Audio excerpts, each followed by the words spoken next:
Video. Mike Neun, a performer whose abilities had to face the fact that I had the mind of an athlete and the body of an intellectual. Whose experience. I was in a subway, crowded subway, and I looked down, there was a guy's hand in my pocket. And all I could think was, boy, I hope he's after my money. And love of his work. In my job, you gotta be strong, gotta go out, do things wrong, make mistakes, act like a jerk. It isn't easy, but that's my work. As audiences everywhere saying they want Mike Neun unplugged.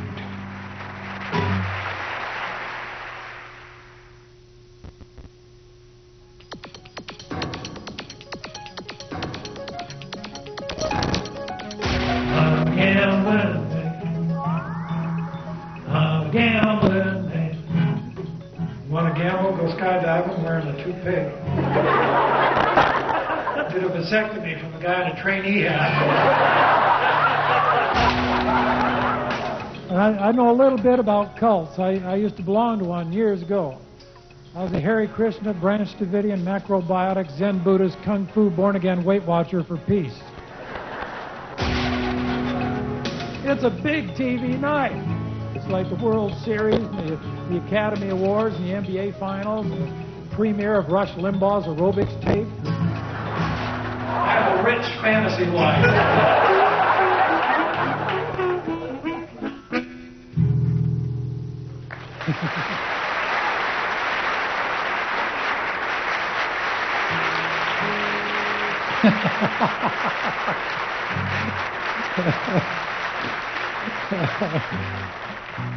All right, thank you very much. It's great to be back in Spokane, the entertainment capital of the Western world. Have you ever had a bad day?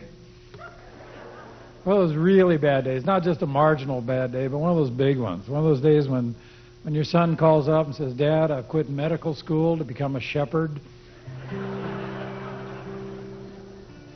One of those days when you mix up the mace and the breath freshener. And police say, what'd the mugger look like? And you say, I don't know, but he smells good.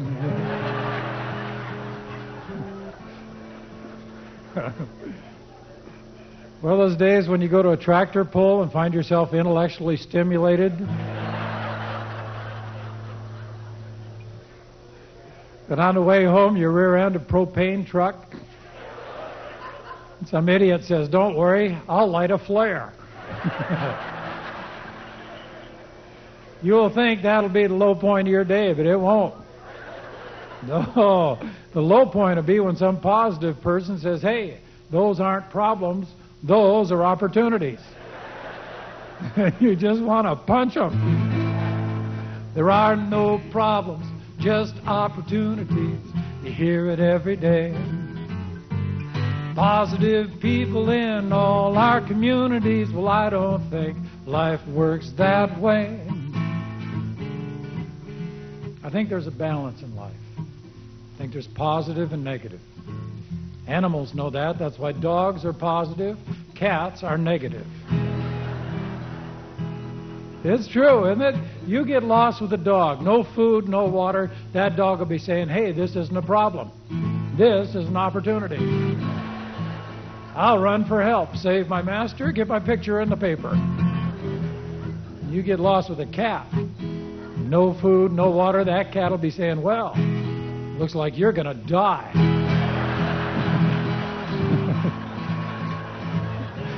I'll see you later. There are no problems, just opportunities. You hear it every day. Positive people in all our communities. Well, I don't think life works that way. Politics has gone the other way. Everyone's negative. Man, they're mean, aren't they? Bitter, attacking. So I've started the Negative Political Party. We're against everything.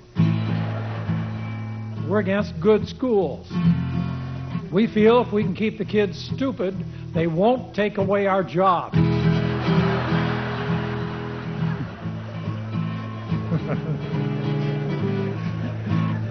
We're against Prozac. We feel you should treat depression the old-fashioned way, with liquor. Oh, yeah. There's some people who have been treating it right here tonight. The negative political party.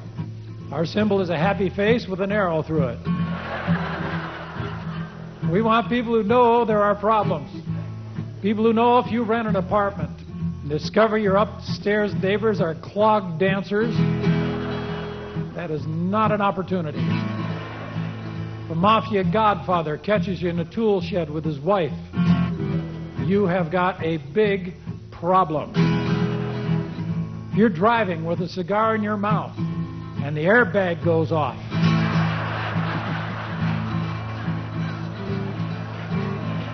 Sure enough, some fool will say, hey, there are no problems, just opportunity. Well, I think that is wrong. But I think this is a great opportunity to end this song.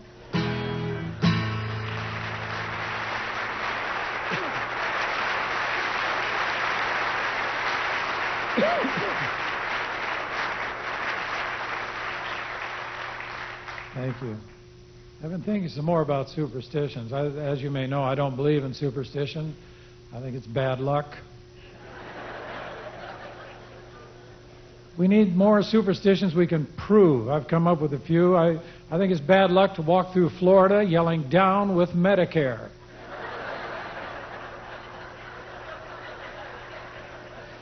Bad luck to go up in a hot air balloon with Howard Stern, because you may never come down. Bad luck to be the son-in-law of Saddam Hussein. And it's worse luck to go back to Iraq. Can you believe those guys? I mean, they got away, and then they went back. I mean, it's like Dumb and Dumber here. I mean, it's like getting away from a grizzly and saying, oh, my God, we forgot the potato chips. We better go back. In Washington, D.C., there's a whole new form of bad luck. Actually, it's been going on for about 10 or 15 years now. I hear there's an opening cabinet post. The news turned me white as a ghost, 'cause I really value my privacy. So please, Mr. President, don't pick me. No, don't pick me. My past can't take it. I've got a reputation. Please don't break it. If they start digging, I'm history. Please, Mr. President, don't pick me. If I had to choose between a Senate confirmation hearing and a root canal, I'd be saying, bring on the dentist. I mean, is anyone in this room pure enough to get through one of those things? I'd last about 4 minutes. My past makes Senator Packwood's diary look like Little House on the Prairie.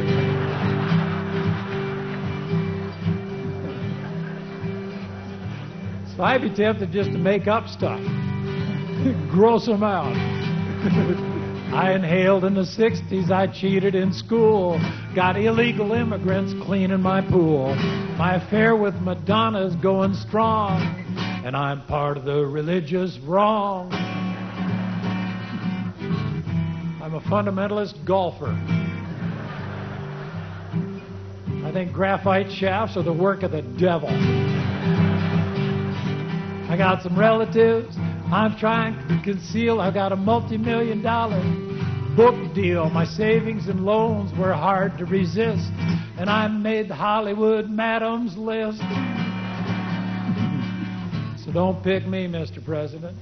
You know they're going to bring up picky little things, like my plan to build daycare centers on toxic dumps. That time they caught me using a drift net at SeaWorld.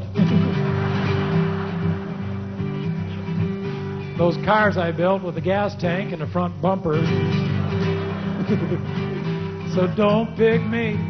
past can't take it. I've got a reputation. Please don't break it. And there's one big scandal that'll leave them stunned. I ran the Orange County Mutual Fund. So please, Mr. President, don't pick me.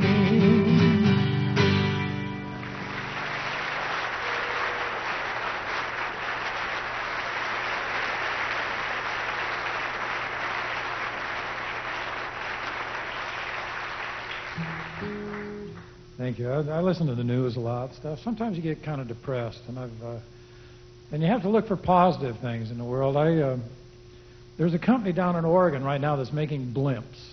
I think it's in Astoria. I'm not sure, but and that to me is wonderful. I've always loved blimps. I love the word. I think it's just a fun word, blimp. But all of a sudden, companies found that that's good advertising. It took them 20 years to realize that Goodyear had a good thing out there. So now all these companies are getting blimps. Of course, some companies aren't, probably not going to get them. I mean, you probably never see a Weight Watchers blimp.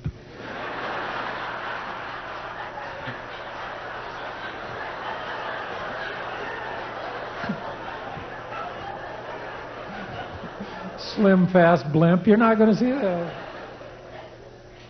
But I just love them. And I figure when we've used up all the fossil fuels, blimps will be the only thing in the air. Because you can probably put solar panels across the top of a blimp and run it forever. I think that'd be fun. We could all have our own blimp. We'd have personal blimps. You could be a drunk driver in a blimp. What are you going to hurt? You know? Got hit by a blimp. Darn near knocked me down.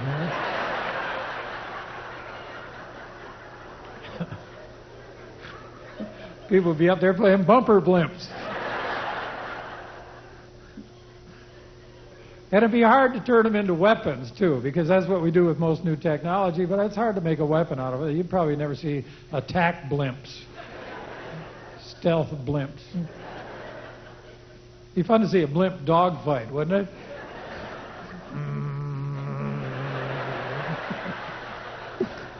And now let's see that in slow motion.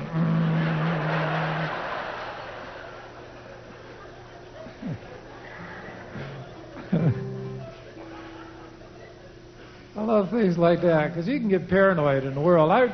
I love to I read books. I read a lot of books, and I read a lot of spy novels and thrillers and detective stories, and sometimes they affect you. Do you end up start feeling like the people in the book? Yeah, I get that way. I get very paranoid. Like sometimes, like even when I walk out on stage, I have this terrible feeling that I'm being watched.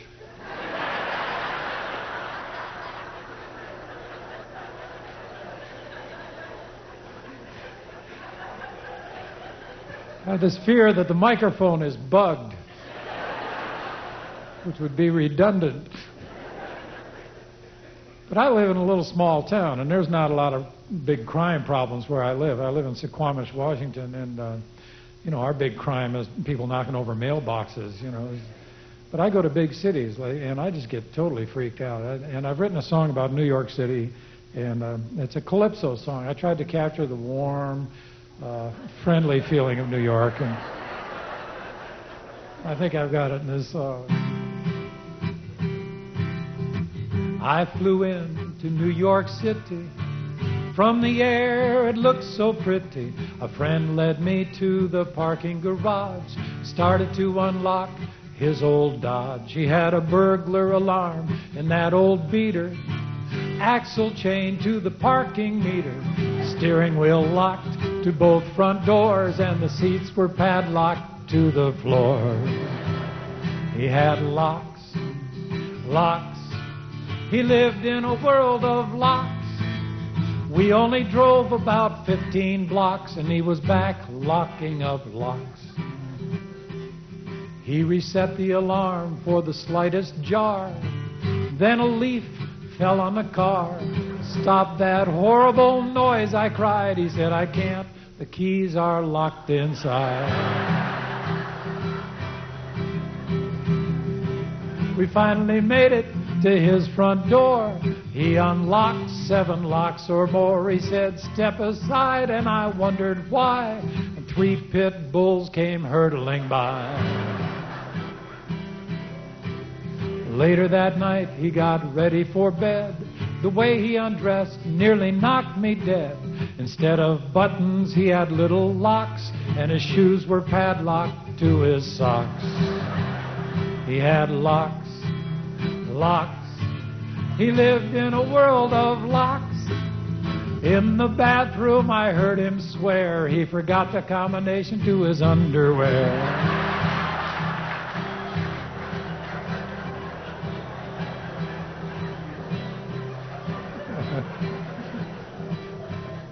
He got robbed that night and didn't even know. They passed up his TV and his stereo. Didn't even bother with his money box. They took $10,000 worth of locks. He died of shock. What a terrible fate.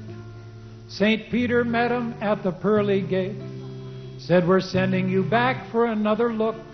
In your next life, you're going to be a Chinese cook. He's got walks, walks. He lives in a world of walks. He had a lot of hard knocks. Now he lives in a world of walks.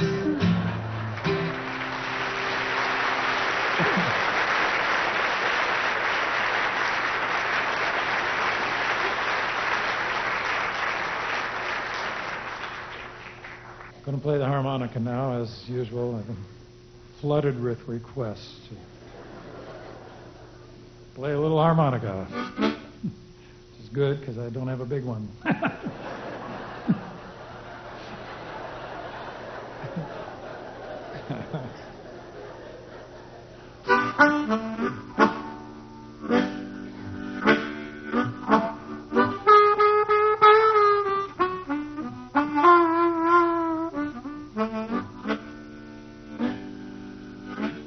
Time to quit talking about trivial things, the little things.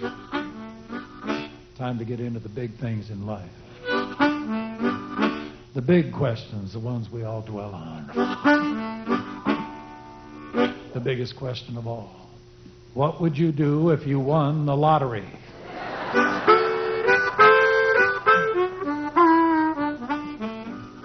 We all think about that, don't we? And it was stupid.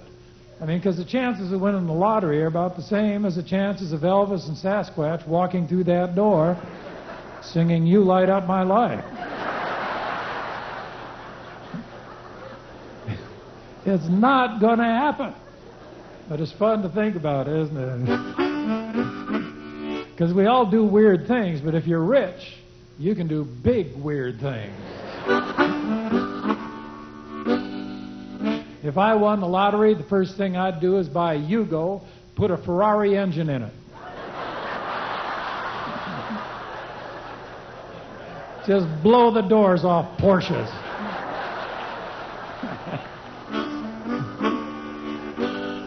It'd be fun to see the look on those guys' faces, wouldn't it? Oh, my God. If I won the lottery, I'd build a gated community for the different. You ever looked at gated communities? They're all the same. The houses are the same, people are the same, cars are... I'd build it for the different. I wouldn't let anyone in unless they were different. I'd be strict, too. What's that? You're a gay Republican scuba diver for peace? I'm sorry, we've already got one of those. Can't come in.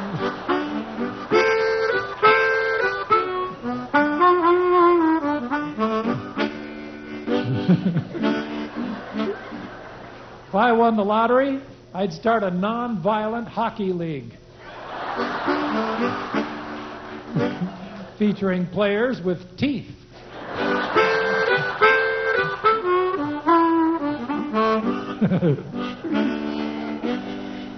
I'd go to San Francisco and build the world's biggest trampoline and put it under the Golden Gate Bridge. Surprise the heck out of suicides.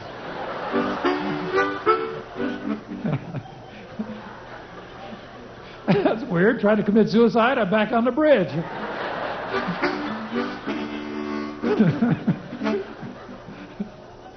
In the news this morning, a man committed suicide 37 times. And then I'd go to Russia, and I'd build the world's biggest nesting doll. You know those dolls, you open them up and there's another doll inside, I'd build a huge Statue of Liberty. And you'd open it up and inside would be another Statue of Liberty. And inside another and another and another. And inside all those, there'd be Elvis and Sasquatch singing, "You light up my life."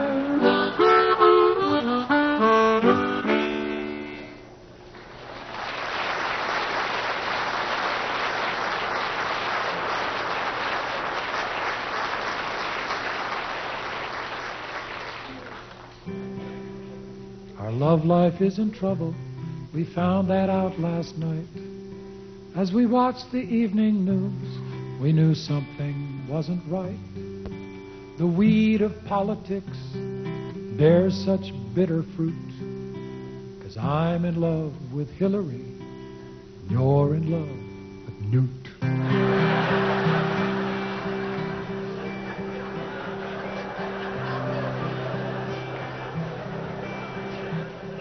I can't believe you are conservative while I'm a bleeding heart.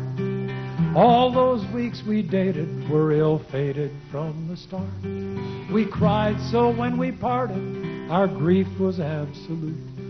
'Cause I'm in love with Hillary, you're in love with Newt. You're a dyed-in-the-wool, capital gains tax-cutting, chain-gang-loving, welfare-hating conservative.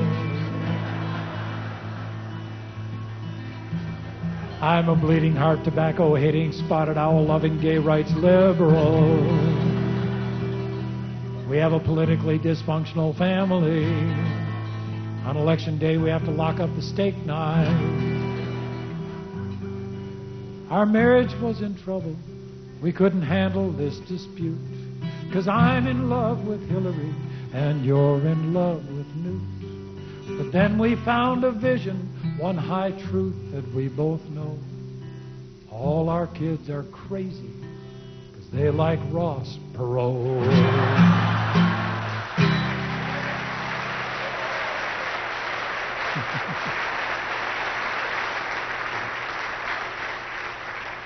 I realized something a while ago. I realized that human beings are the only creatures on earth who try to change the shape of their bodies.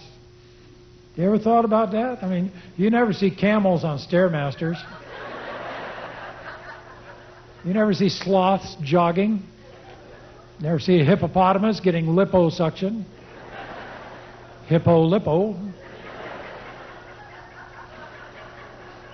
I know what you're thinking. You're thinking right now, it's liposuction. I disagree. I think L-I-P spells lip. You add on O-suction, you get lip-O-suction. It's like filet-O-fish. Got filet, you add on O-fish, you don't get filet-O-fish.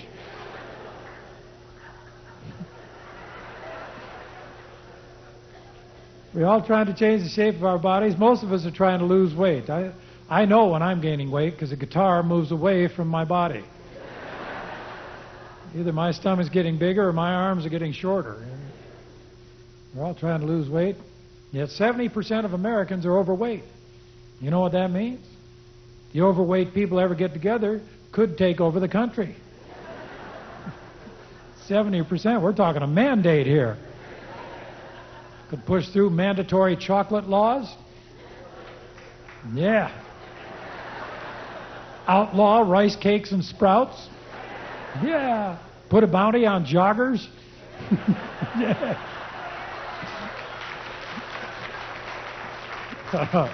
Some big anti-jogging people here. And then it'd be the skinny people trying to fit in, right? They'd be out buying inflatable clothes, getting double chin implants.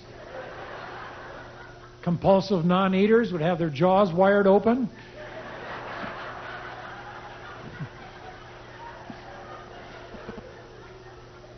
It's tricky stuff, the whole food thing. I was at a hotel one time. They had a little chocolate on the pillows. It was like about 1 inch square, and the whole back of the package was filled with nutritional information. It was like, cholesterol, fat, coconut oil. I mean, just every bad thing in the world. And then at the bottom it said, for additional nutritional information, call 1-800-999. What more could they tell you? I mean, it's like, it's got red meat and Agent Orange and just a death pill, but I ate it. I thought it tasted great.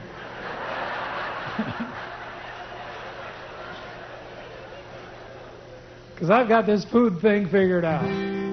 Scientists say every food is bad, from pizza to roast beef. Fish have mercury, tea bags have bleach. There's pesticides in every peach. Every bag of groceries contains nutrition mysteries. The theories have all run riot. So I've come up with a brand new diet. I'm a chemical man. I'm a chemical man. I eat the additives, throw away the food. A whiff of smog puts me in the mood. Helicopters are spraying today, I can't wait to go out and play. The government says that it's all okay. It works a lot like brand. I'm a chemical man.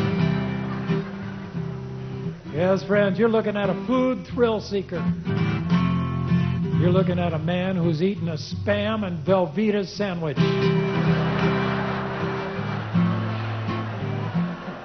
on white bread.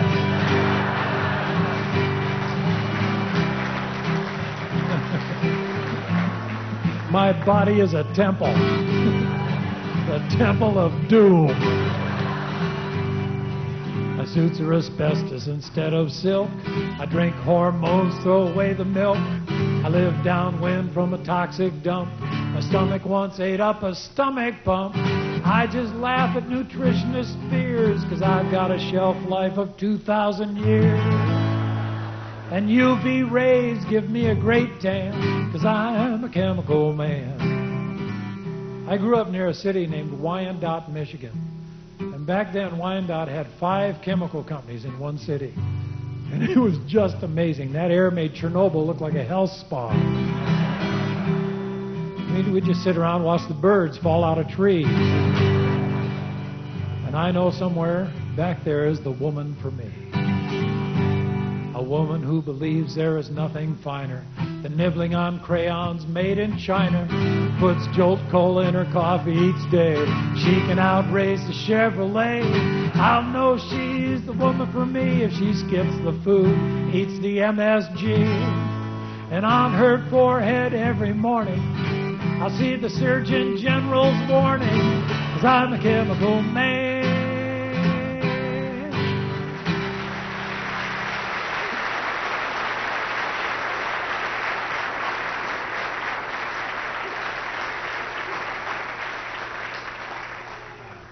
There's a thing in the paper a while ago, when the group of 7 met, the 7 economic ministers of the 7 most powerful nations of the world, and they met, and their picture was on the front page of the paper, and this is the truth, there were 8 people in the picture.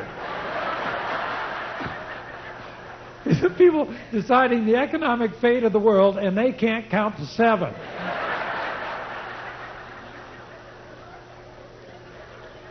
And then after that, the FBI announced that they wanted access to our credit records. Does this cause you to lose faith in the FBI? I mean, they got to be the only people in the world that don't have access to our credit records. Call up a used car dealer and get them, you know.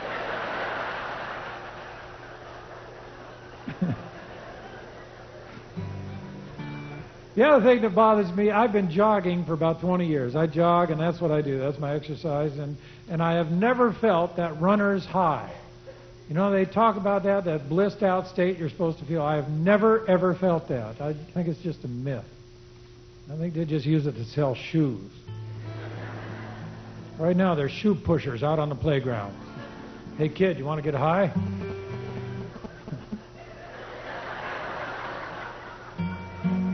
Because if you could get high on running, they'd make it illegal. They would. There'd be Nike narcs in all the parks.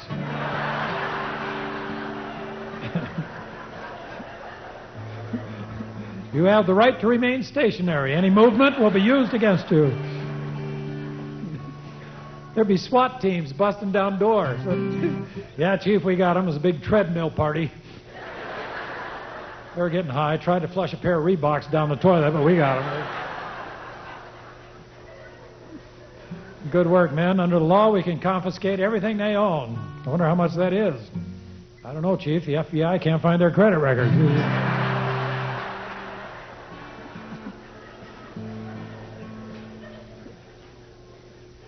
I've been down to California recently, and California's had so many disasters, just one right after the other, but there's one disaster nobody talks about, and it's just waiting to happen. And no one's ever written a future disaster song. And so I'm opening up a whole new field of music here. It's an exciting night for you, I would imagine.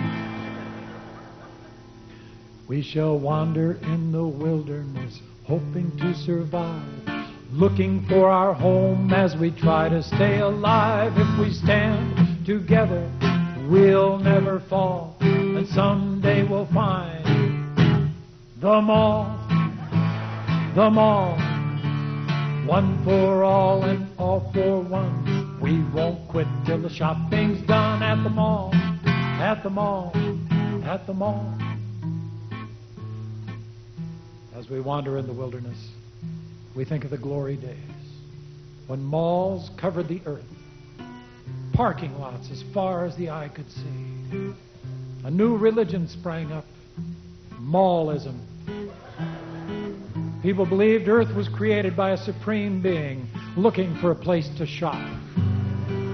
They believed hell was a place where everything was on sale and nothing fit.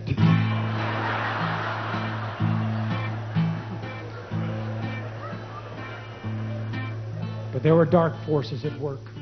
Mall overpopulation. Competition grew vicious. And then came the day which will live in infamy, when Nordstrom's attacked pennies. War. Mall against mall. Store wars. Thank you.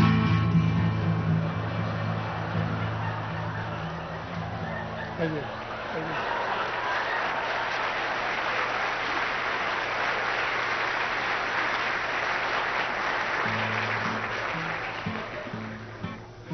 It's all downhill from here on out, folks. That was the peak of the show.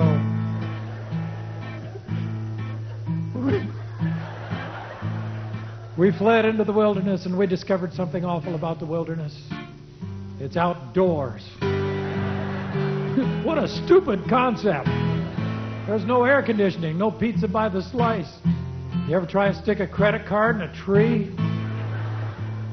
Stupid. We wandered for days. Our situation was getting desperate. Women were running low on lip gloss.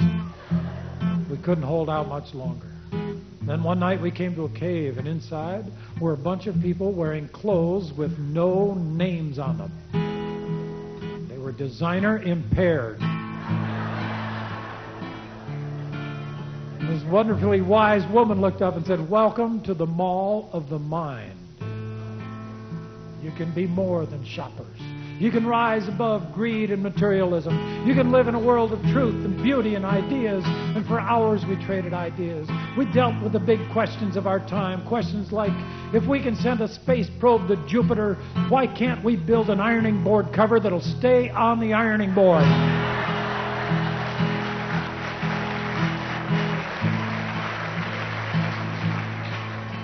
If a fly's eyes are so complex, why do they keep bumping into windows? If you built a computer in northern Finland, would it be called a laptop?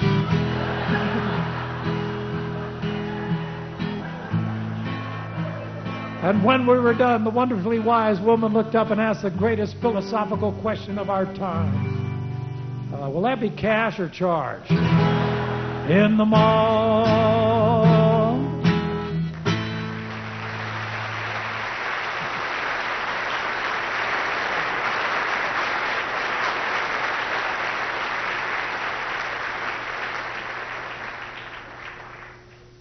All my life I looked for love and thought I'd never win. Years I searched and years I failed. I cried and tried again.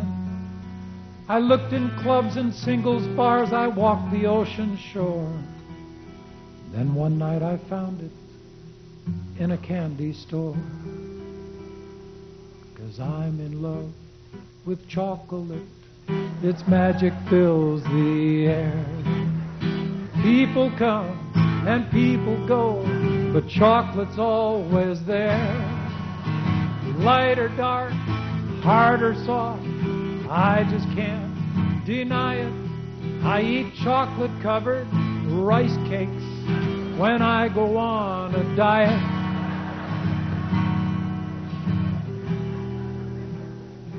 My name is Mike, and I'm a chocoholic. Hi, Mike.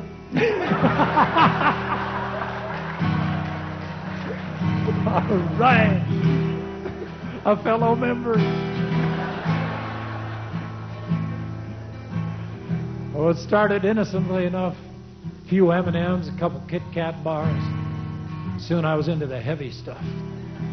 Cadbury chocolates. Godiva chocolates, Mozart chocolates. Soon I was snorting Nestle's Quick.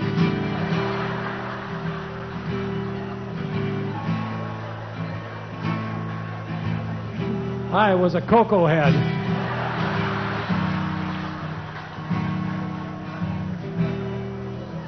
But I still wouldn't admit I had a problem. And then one night I met the woman of my dreams. We went out to dinner, and afterwards we sat holding hands, gazing into each other's eyes. This was love, true love. Love nothing could destroy. Then the waiter wheeled in a dessert cart. On top was a huge chocolate mousse. I dumped her and ran off with a moose. 'Cause I'm in love with chocolate. Its magic never yields. You can have relationships. I'll take Mrs. Field. That night I blacked out. I woke up 2 days later in an alley, empty bag of chocolate chips in my lap. Big tattoo of Willy Wonka.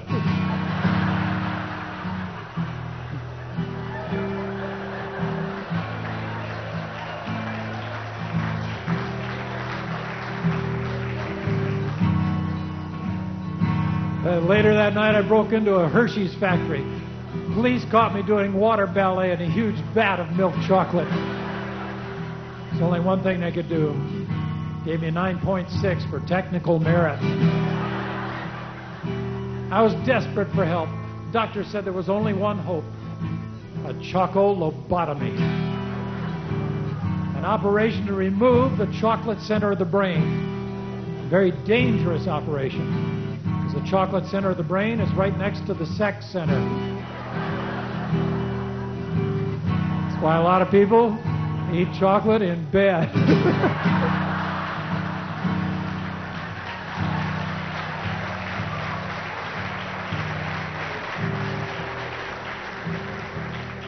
The operation failed, and I am out of control. And I'd trade this song right now for a Tootsie Roll.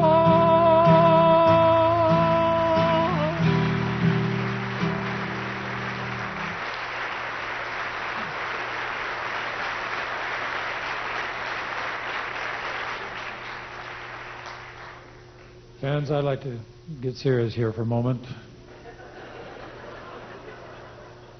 Talk about the hidden shame of fractosis. 90% of the sufferers don't even know they have it. The other 25% don't care. Fractosis, the inability to deal with fractions.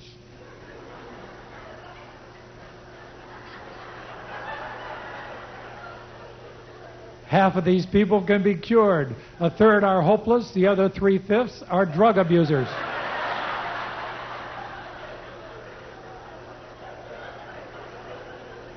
Early detection is important before these people become auditors for the Internal Revenue Service. Before they handle DNA evidence at big murder trials. So look for these early warning signs. If your dairy worker can't figure out how to mix half and half.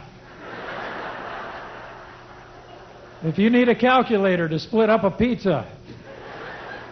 If you can't figure out how much meat to put into a quarter pounder. If you go to a sale and can't decide whether a half off is better than a third off. If you go to a strip tease and can't decide whether a half off is better than a third off.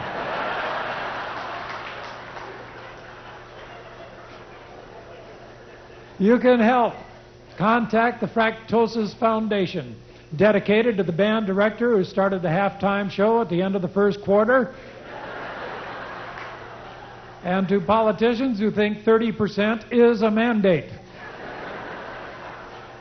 Remember, if we all chip in 110%, we can solve 90% of this problem in half the time. Thank you, and good night.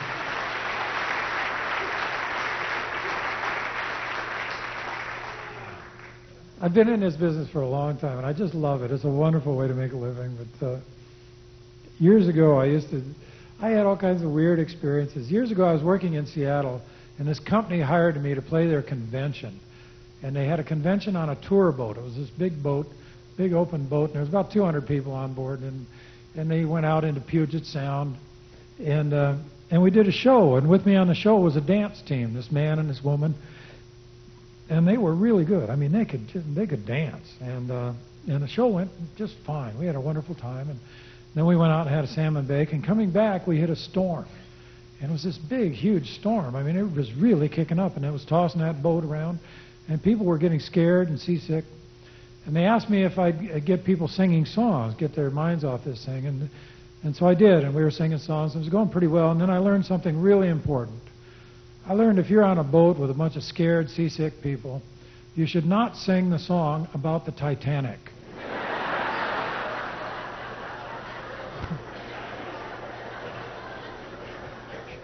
They had no sense of humor at all about that song. You're talking near-death experience there. They were coming at me. I was looking at the guitar as a flotation device.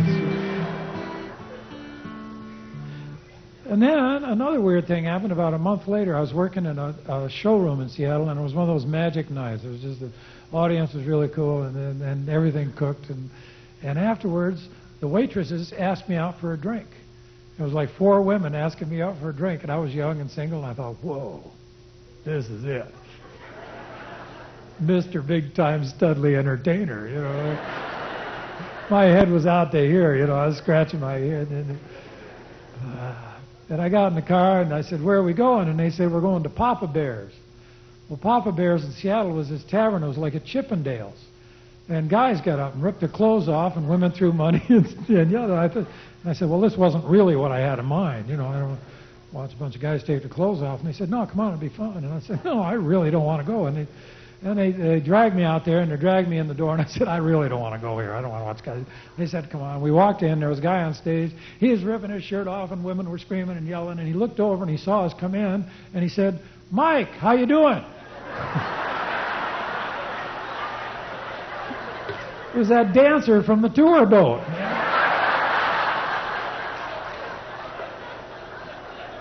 Those women looked at me like, oh, you don't like to watch men take their clothes off, eh?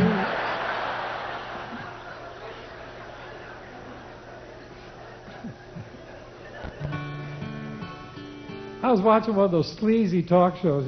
I guess that's redundant, too, isn't it? And I try and pretend I'm above that stuff, but I'm not. I mean, every now and then you just have to go mentally slumming. And I was watching, and it was just horrible. It was just bad. But I realized music has not kept up with the relationships of today, and so I've written my sleazy talk show country song. This modern world is too much, and I'm so far out of touch. Last night was the low point, the living end, 'cause my wife ran off with my girlfriend.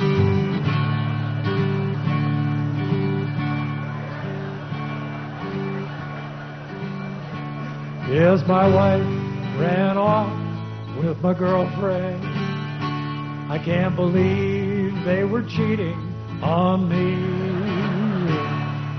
especially when I was cheating on them. Yes, my wife ran off with my girlfriend. I'll tell you, boys, I was shocked. You know what really hurt? My mom loaned them her car. And they took our house. That's the trouble with living in a mobile home. Came back, there was nothing there but a concrete pad. Should have known something was up. There were little tip-offs, little signs. Like that weekend, my wife watched Thelma and Louise 14 times in a row. That day when my girlfriend had her name changed to Steve. Right then, I should have figured something was happening, but I was busy preparing for that tailhook convention.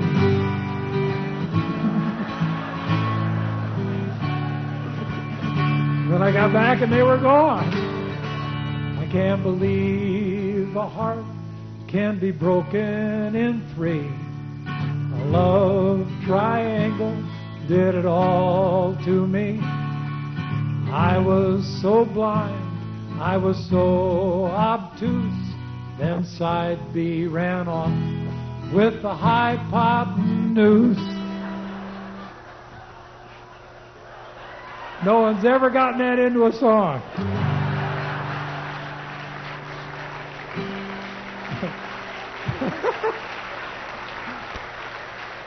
As my wife ran off with my girlfriend. Yeah, boys, it wouldn't have been so bad if they kept it quiet, but no, they had to go on TV. Went on Geraldo and Sally Jesse Raphael and Jerry Springer and told the whole world what a low-life sleazebag I was. And next thing I knew, I was on the cover of Time magazine, sleazebag of the year. It wasn't easy. I had to beat out 2 congressmen and a member of the British royal family.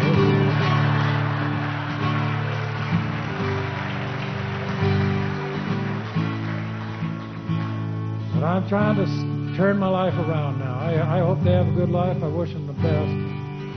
Personally, it's been hard on me. It kind of wrecked my career. I was running for the Senate. Family values platform. Christian Coalition wants their money back. Hey, I'm just a politician. I just talk family values. I don't live them. Give me a break. Yes, my wife ran off with my girlfriend.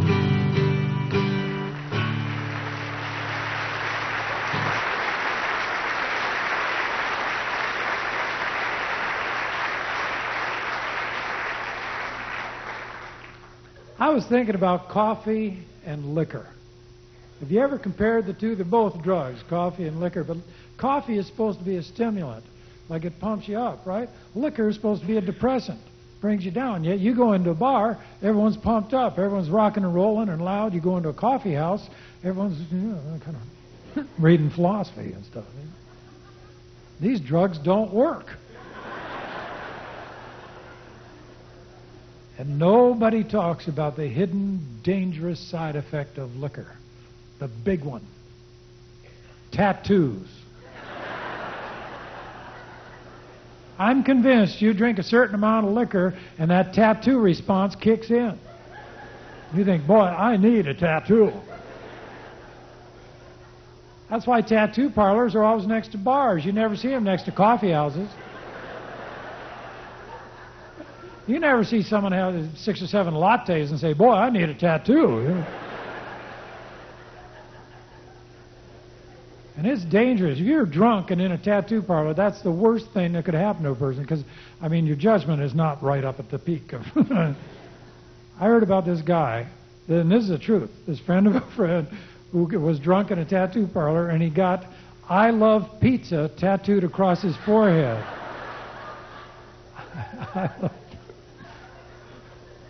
Man, you talk about a bad hangover. Stagger in the bathroom the next morning and you look in the mirror. Oh, my God. This could hurt my job down at the bank.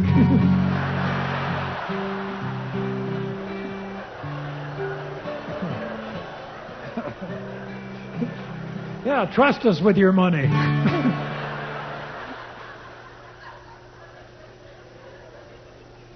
And the stupidest tattoos of all are the ones they put inside the lips of Doberman Pinschers and Rottweilers for identification. Who's going to check? Yeah, Bob, we got this Rottweiler. He's been lost about 3 weeks. He's real hungry and kind of irritable. Would you lift up his lip and see if he's got a tattoo? Sure thing, Bill. I'll get right on that. This whole thing got started in my mind because I live in Seattle, which is pretty much the coffee capital of civilization. I mean, you can't walk 4 steps in Seattle without tripping over an espresso cart. And they got a new airplane now. Boeing's bringing out a new plane. It's powered by caffeine. It's the fastest plane in the world, but you don't want to be around it early in the morning.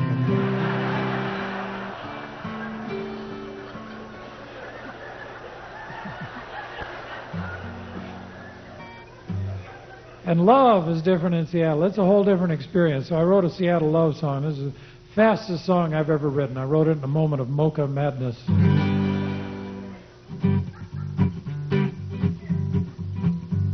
She's from Seattle where coffee's king, caffeine's a part of everything.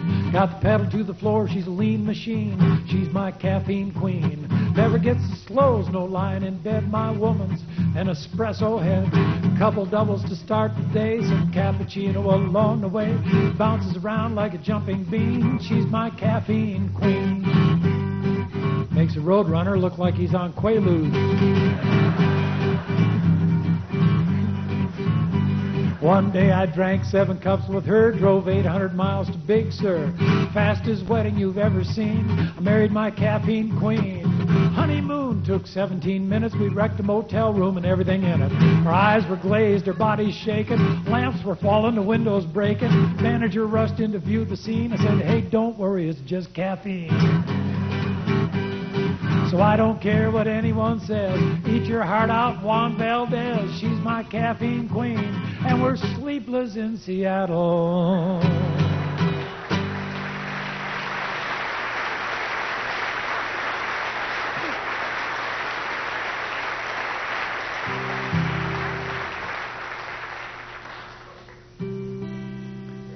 It does seem like there's a lot of weird people in the world. Seems like that to me. I've been thinking about it. Not here. We're all cool here. Out there, man, there's some wackos.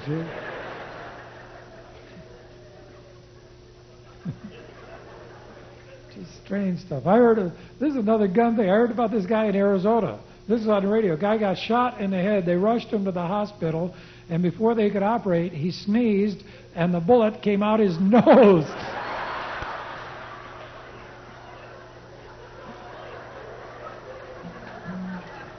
Bad news is he shot the doctor.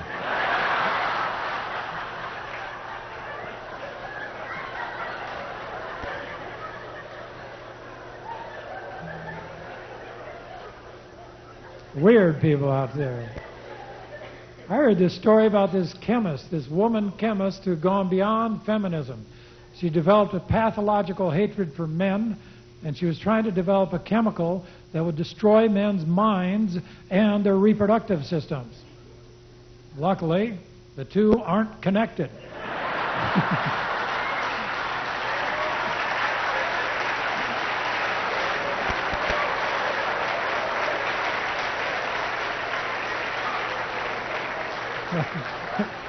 We're not that stupid.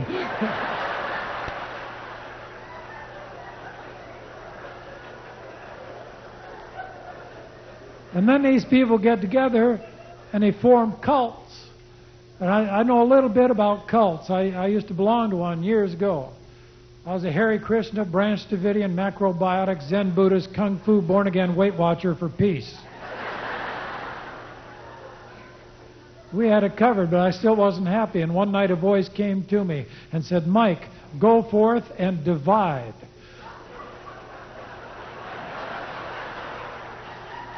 Split up these cults. Free your people. And that's when I began the world's first non-cult. The non-unification church, the Neunies.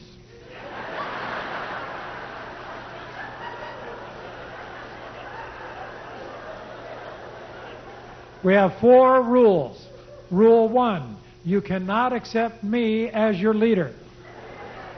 Accepting me as your spiritual leader would be like accepting Miss Piggy as your personal trainer. Rule 2, We don't collect money.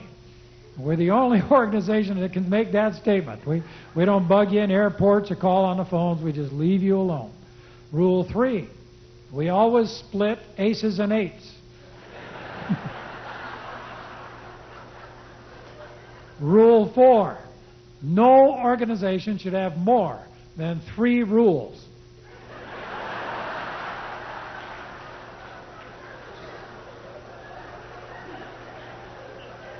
The Neunies. We're looking for people who think for themselves. People who know that no problem is so big that it can't be solved by a vacation. People who know that a world without sex is a world without talk shows. Who know that love is the most beautiful thing on earth. But credit cards are accepted in more places. Who know that fear is nature's way of saying, go do something else. Who know that a woman's place is anywhere she wants to be.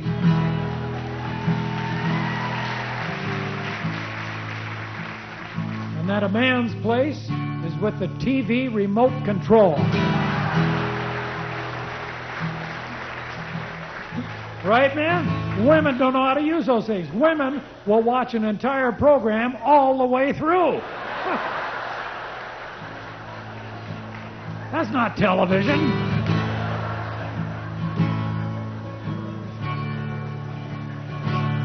We want people to know that it's stupid to chop down 300 trees, put in a subdivision called Shady Oaks.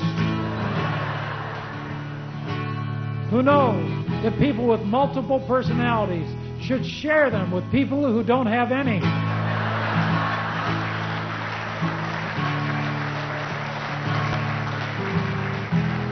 The Neunies someday will rise up and do nothing. We'll just sing our song. We are the Neunies, proud and free, the first non-cult in history. We don't pay dues and we don't meet, and we don't care if our songs don't rhyme. Yeah, yeah. Thank you very much. It's been a great audience.